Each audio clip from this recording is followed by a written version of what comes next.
Hello everyone. Today I am covering a Korean horror thriller film called I Saw the Devil. Warning, spoilers and gruesome details ahead. A mysterious bus driver sees a white car with a flat tire parked on the side of the road on a snowy night. The woman inside the car, Jee-woon, talks to her fiancé on the phone and notices that the man in the bus pulls up in front of her. The man, Kyung-chul, walks up to her car and asks her if she needs any help with her flat tire. She tells him that she has already called a tow truck and is waiting for them to come. Still, Kyung-chul insists on checking her tire. Jee-woon gets back on the phone with her fiancé, Soo-yeon, a secret agent of a top law enforcement branch. Overhearing the conversation with Kyung-chul, Soo-yeon tells her to just wait for the tow truck and to lock her doors. After the call, Kyung-chul keeps insisting on her letting him change the flat tire as it is an easy job, but Jee-woon politely refuses again, thanks him, and Kyung-chul makes his way back to his bus. Moments later and Kyung-chul still has not driven off.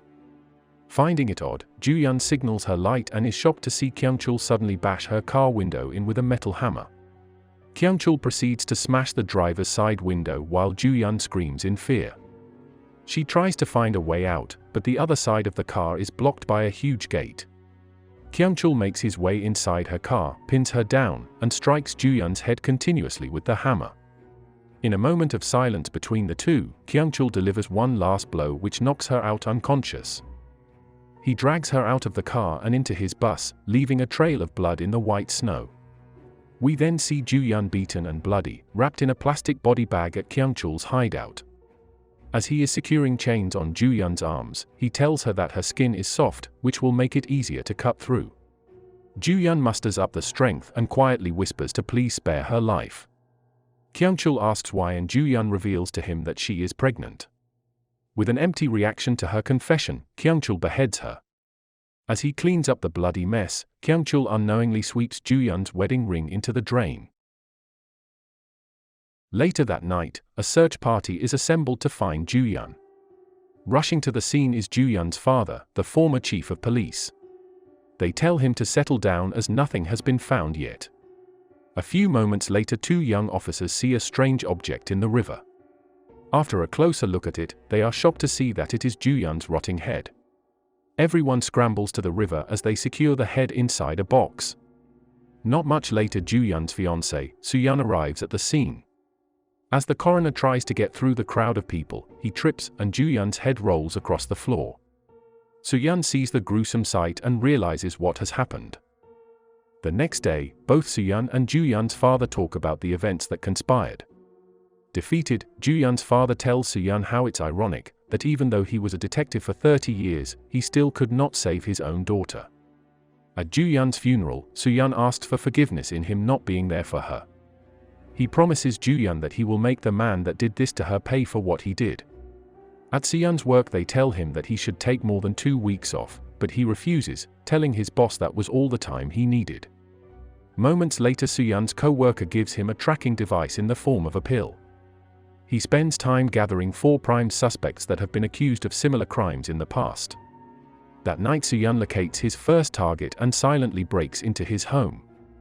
As soon as the suspect realizes he's there, Soo-yeon begins to beat him relentlessly. He ties him up and interrogates him. After being convinced that the man does not know anything, Soo-yeon strikes him in the genitals with a heavy wrench and leaves him there. Right away, Soo-yeon finds his next target and tails him in his car. As soon as the suspect comes to a stop, he rear-ends him, knocking him off his bike. After Soo-yeon confirms it is not him, he beats the man and goes back to working on the next suspect, which turns out to be Kyung-chul.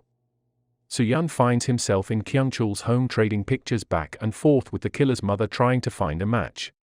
After Soo-yeon shows her a picture of Kyung-chul, she confirms that he is her son.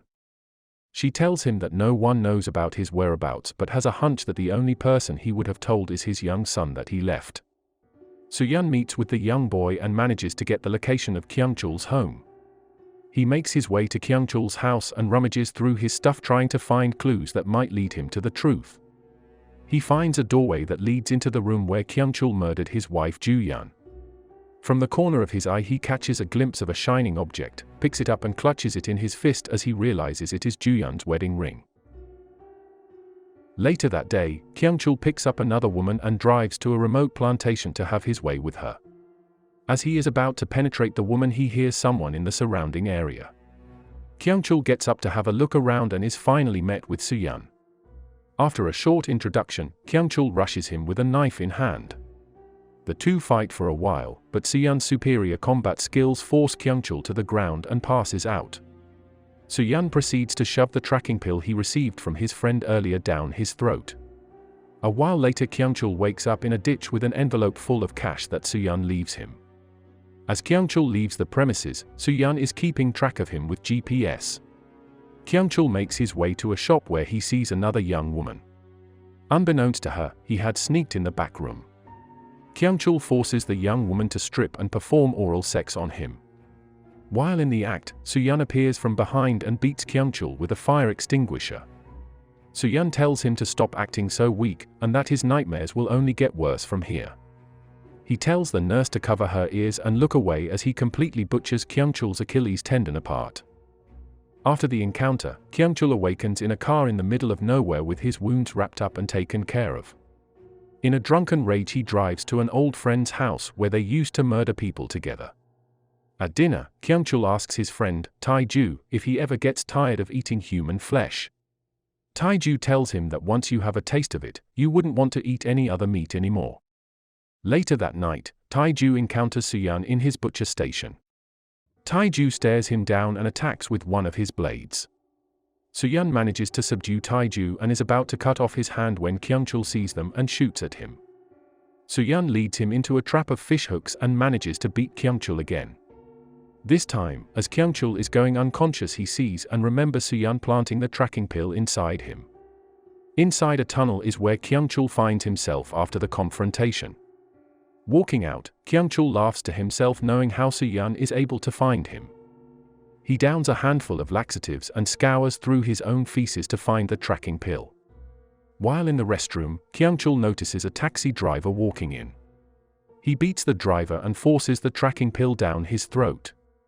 Not knowing where Kyung-chul has gone, Soo-yeon goes to the hospital to see Tae-ju. He asks him for places where Kyung-chul might be. Tae-ju tells Soo-yeon that Kyung-chul was the wrong guy to be messing with as he always gets even. He says that he will most likely end up killing the rest of Joo-yeon's family, then turn himself in.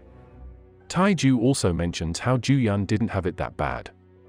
He says that unlike him, Kyung-chul always gives woman pleasure before pain. In a fit of rage, Soo-yeon grabs the top and bottom of his teeth, then proceeds to rip his head apart with his bare hands.